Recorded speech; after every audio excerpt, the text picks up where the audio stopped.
Victory starts in our mind. When your vision is limited, your life will be limited. It's amazing what happens when you enlarge your vision, when you believe big, when you pray bold prayers, when you dream great dreams.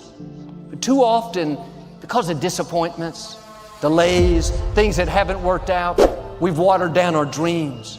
We've lowered our expectations. We're not stretching, believing for great things, believing to get well.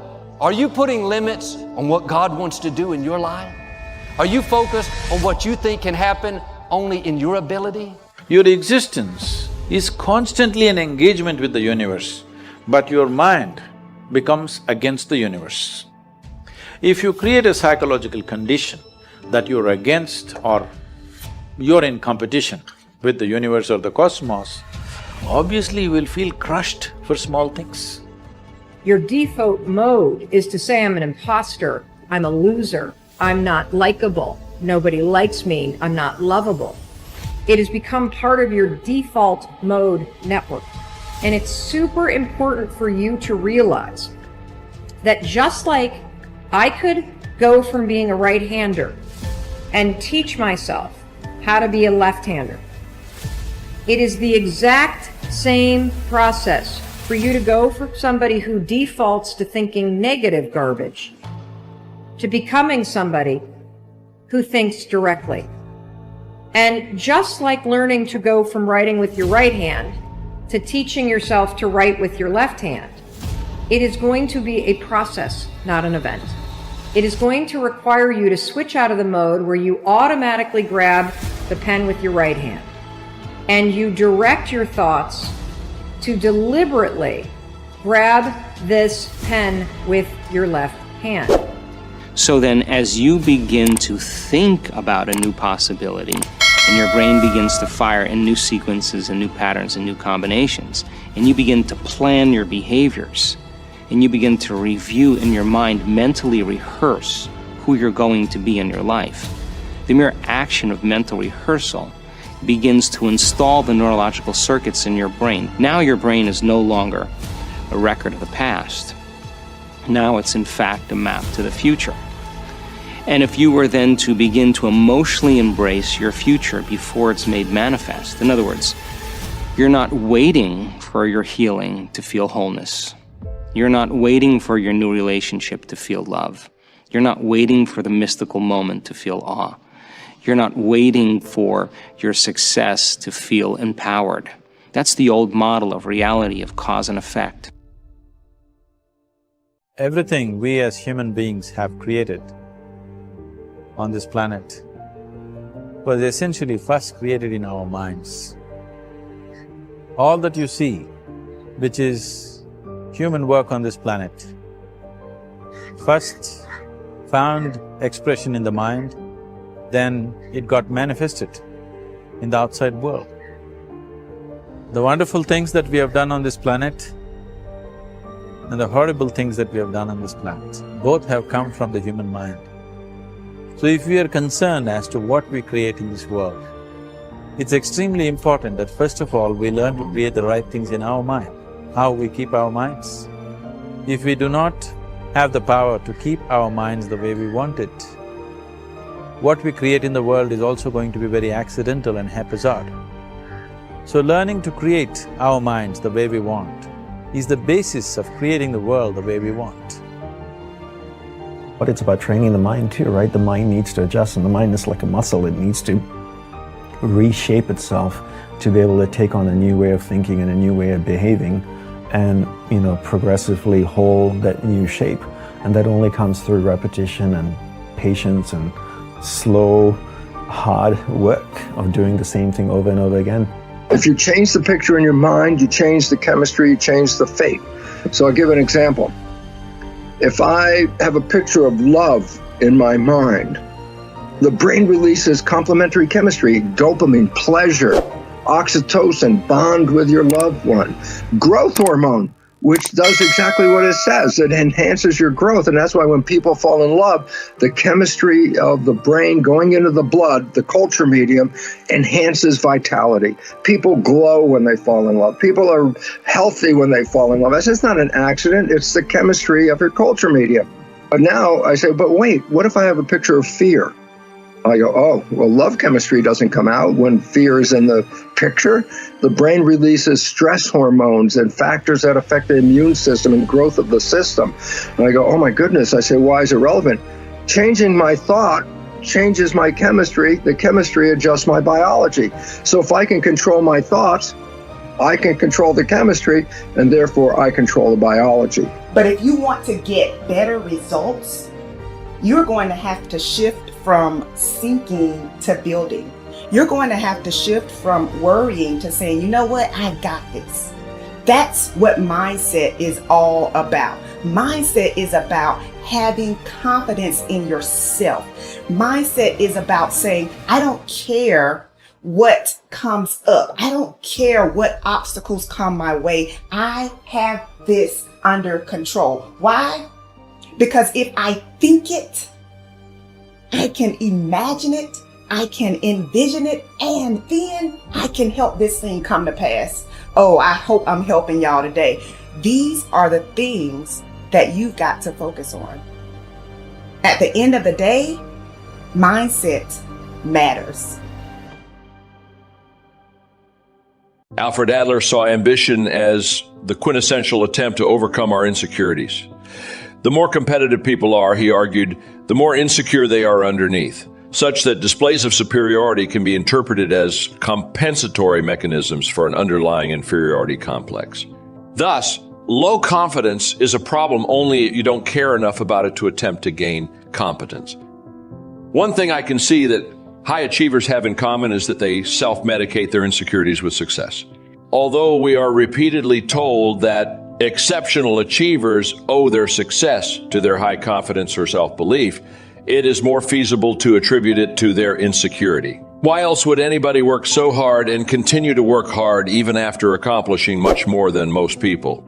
In that sense, one could argue that the only difference between successful and unsuccessful people is that the former care much more about their insecurities, so they are driven to work hard to overcome them. And the key point is that they work not on their insecurities, but on achieving big things. Success is the best medicine. People sometimes think I'm confident, but only because I fake it. Deep inside, I am certain of nothing and believe only in working hard for what I want. I hardly ever feel overconfident, but focus on my insecurities to push me to work harder instead of putting the energy toward improving my confidence.